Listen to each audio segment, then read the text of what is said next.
Duran Premium Cigars, one of the fastest-growing boutique cigar companies, provides smokers a portal into the old Cuban tradition of the perfect balance and the lost art of progressive flavor construction. Roberto Pelayo Duran began his career in tobacco over 2 decades ago in Havana, where his reputation grew within Cuban circles. The creation of Duran Premium Cigars has given Roberto the platform to introduce a series of cigars that offer the quality and construction that he perfected while in Cuba. Brands include the ultra-premium Roberto P. Duran signature line, Azan, Nea, and Baracoa. Duran uses a seed-to-humidor approach, as all of their tobacco is grown in their farms and rolled in their factory in Esteli, Nicaragua. Rollers have been carefully chosen to carry out Roberto's precise method to ensure progressive flavor in each cigar. Duran Premium Cigars invites you to make their premium your standard. Welcome back to the Stogie Geek segment. I'm your host this week, Joe Hozempa. I have Joe D, and we have the inventor of Paul's famous poker, the Cigharpoon, and that is what we're going to talk about this week in the Stogie Geek segment. We have Dr. Jorge take us through how you invented this interesting apparatus, sir. Sure. So basically, looking back, it started out with me smoking cigars that were plugged. And interestingly, the most commonly plugged cigars that I found were Cubans. And as you know, there are other devices out in the market that are available for basically to create a draw pokers and so on. And I would get some of those devices and try to use them, some of those tools, try to use them. But I found that basically most of the products out there, they go in, they sort of push tobacco around, but they don't really create a channel. That's the problem. So it is not uncommon that you get some initial draw, but the cigar kind of plugs up again. And that's because the typical device is going into the cigar, but it's not really creating a proper channel for the air to flow. Okay. So I came up with this idea of devising, a cigar draw poker that would have a sort of hook or barb where you can actually pull some small amount of tobacco out and actually create a channel for the air to flow. Notice you have... Go ahead, Doc. So basically creating a small tunnel for the air to flow. Notice the few beveled edges you have on the side here. They're off center as well. So you're really you're absolutely going to grab a bite, upon insertion. And so you have the barb at the end. It's actually very, very pointy, very sharp at the end, and you have some notches that are actually drawn on the side. The notches are actually designed to measure distance. Those notches are actually 1 inch apart, so you can actually have an idea how far you're going into the cigar. You're a neurologist. Yes. Did the two cross in some type of an aha moment, or how did that happen? Well, maybe so. I'm not a surgeon, but even neurologists, we still use a lot of tools as part of our daily work. Right. So trying to make our life easier with tools is something that we're used to doing. And I guess that's probably a reflection of a lot of what I do. I work with cigars. I like doing some woodworking, and coming up with devices or tools is always something that I do. Every great invention is based on necessity. The device in this case is actually, I decided to go with surgical steel. So it's actually it's nice, it's stainless steel, surgical grade. Right. I mean, it's an interesting tool. Do you sell these, or? No, it's a prototype. I haven't really gotten into selling them yet. I've basically given samples, and that's one of them. Right. So you got in touch with Paul here on the Stogie Geeks, and I'll tell you, he does use this a lot. He does use this poker a lot. I subscribe from the channel. If it's poked, I try to do a little squish thing with the fingers, and I do a little bit of the poking, but I've never had the opportunity to use this one. It's luck of the draw, right? Because haven't had a plugged cigar on the show. You hope to not have that problem, but if you do, I'm definitely going to give it a whirl. That's for sure. Right. Yeah, I think it was a few episodes ago that Paul was complaining that he he tends to be a magnet for plug cigars. And, Yeah, he dubs that Paul syndrome. right. So he. And he was complaining. He was actually saying that it would be nice if there was a device or a tool where you can actually pull some of the tobacco out. Right.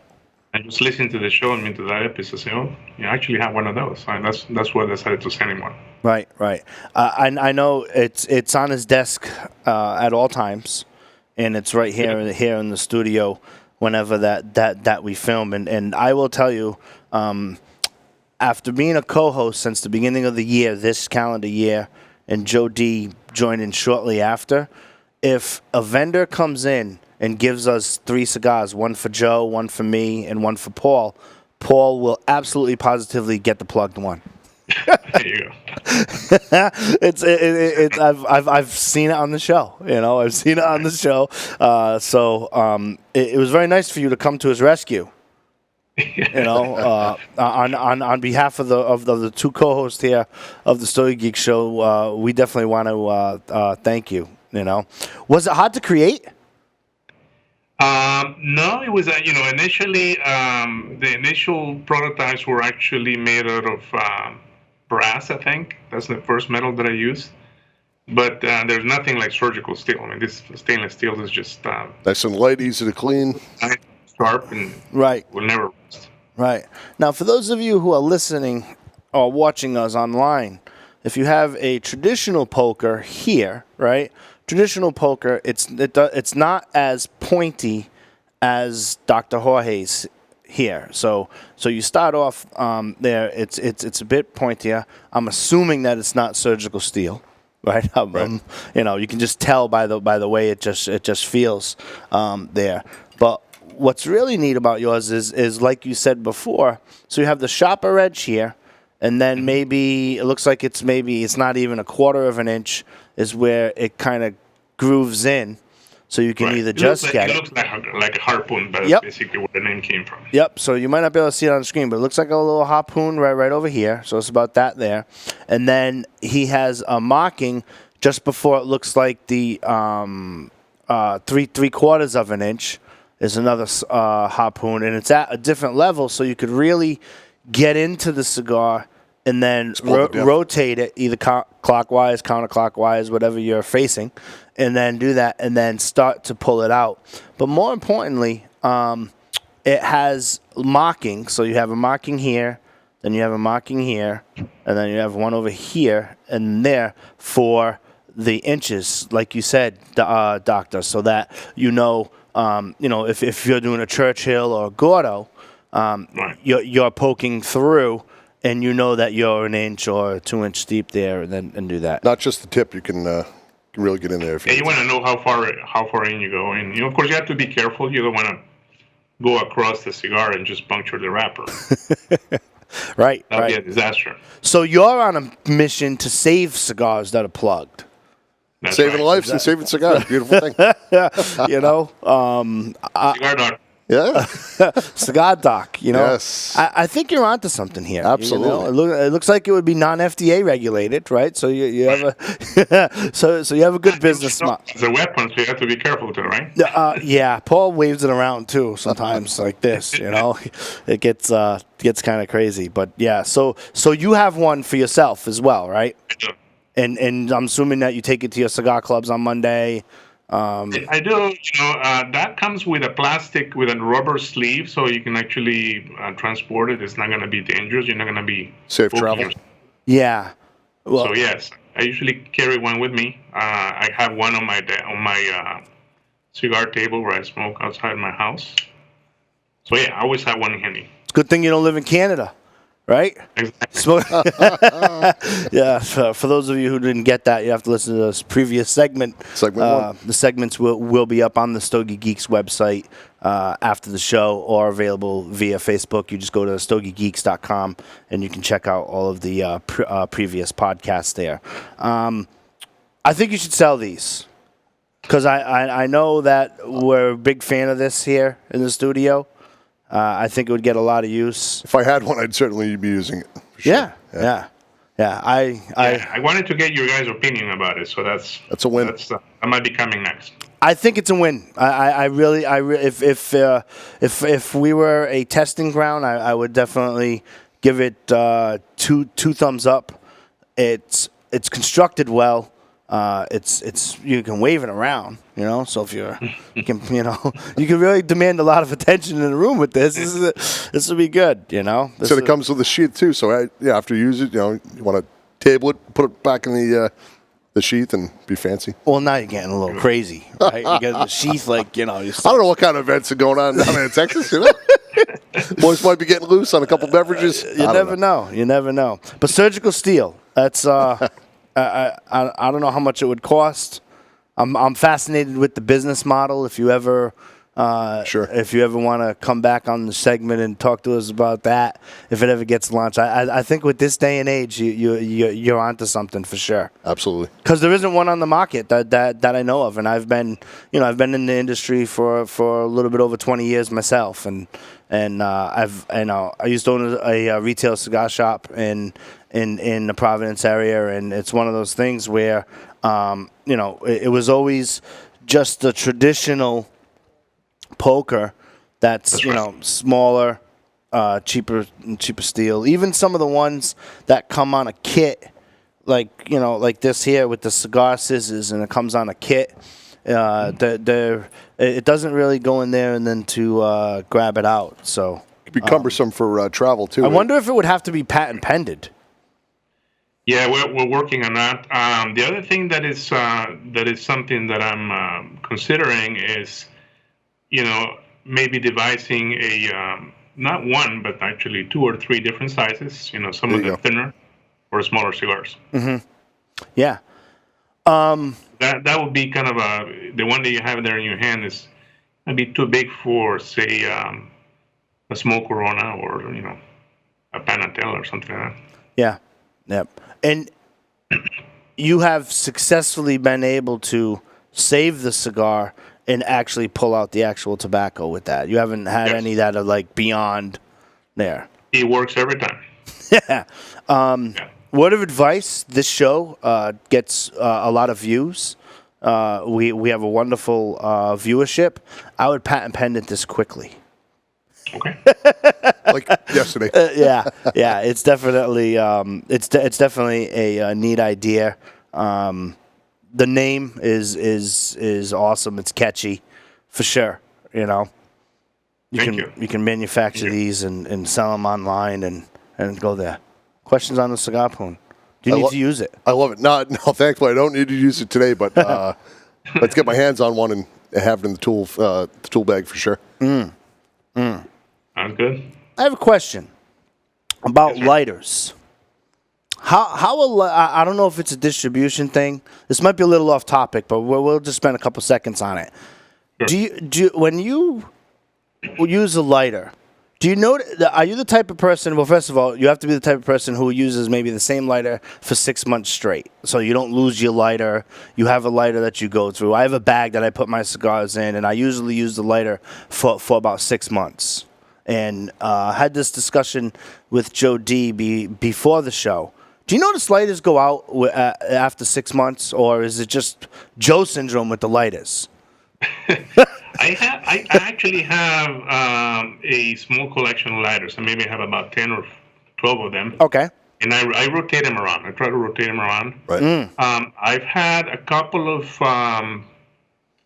relatively expensive lighters that went out after just a couple of months of use. So it's, without getting into brands, I think there are some brands that are more reliable than others. But I try to usually rotate them. I've had some luck with really cheap lighters, $2 or $3 gas station lighters too. So I'm wondering what the common denominator is, if altitude and travel play into that as well.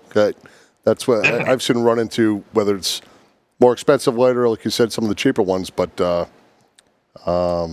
altitude definitely plays a role. The lighters don't work. They don't work when you go, especially above 5,000, 6,000 feet. They don't work the same. Right.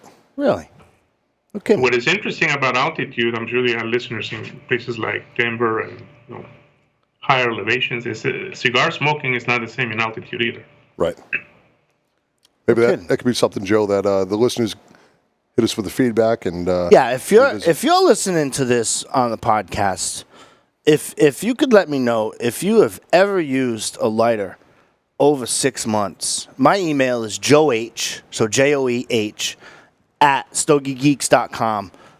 Let me know, because I have lighters that have been gifted to me and great names. So, great names of lighters. And I've bought some, and I've gotten some free from promos and whatnot. And to me, I can't keep a lighter over 3 months. I don't know what it is. Seems to be that 3 to 6 month window is the marker right there. I've heard some rumor about butane. You can put some better butane in there, and then it gets clean. I like the doctor's advice of rotating, because then it wouldn't annoy me. The other thing, Joe, that you might want to consider, some lighters, as you know, they have warranty. So it's so Cigars, for example, has a lighter. Most of their lighters they have a lifetime warranty. So if the lighter goes by, you can always send it back to them. I know. I think I have 2 at the factory that I'm waiting for. That's fact. that's fact. First. I've you've heard it here first. And it's just disappointing because if people know that I like cigars, they don't try to gift me cigars. They want to gift me an accessory. They'll give me a cutter, or they'll give me a lighter. Cigharpoon. I try to use it. I try to use it. And sometimes it just doesn't. I can't keep it over the 3 month mark. Right. The rotation. I'm going to try that, doctor. I'm going to rotate. Try that prescription. I'm gonna, nice. Well, I have some more cigar problems if you want to answer them. Right? We can go. Do you want to talk a little bit more back on the Cigharpoon? Anything you want to add to this? No, I think you've covered it all. Okay. Well, you can't buy it Yet. Not yet. But wait for it. If you wait for it, and we will have a release or maybe a launch party, a virtual launch party. That'd be a good one. Would you be? Nice tasty segment right there. So when can you get this to market, sir? 3 months? We good? No? We're working on it. Maybe a few months. I'll keep you guys posted. I don't want to take no for an answer, sir. I think it's a great product.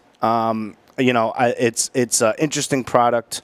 Again, I know that it is used here at the Stogie Geek studio at least on a 2-3 a week basis. Is that a fair? For sure. Yep. Fair assessment? Absolutely. Okay. Great. Doctor, I want to thank you for your time. Appreciate it, Doc. Thank you. Continued success. Wish you continued success, and thank you for your time. When we come back, we are going to talk about the Stogies of the week. We're going to pour another cocktail. Stay tuned.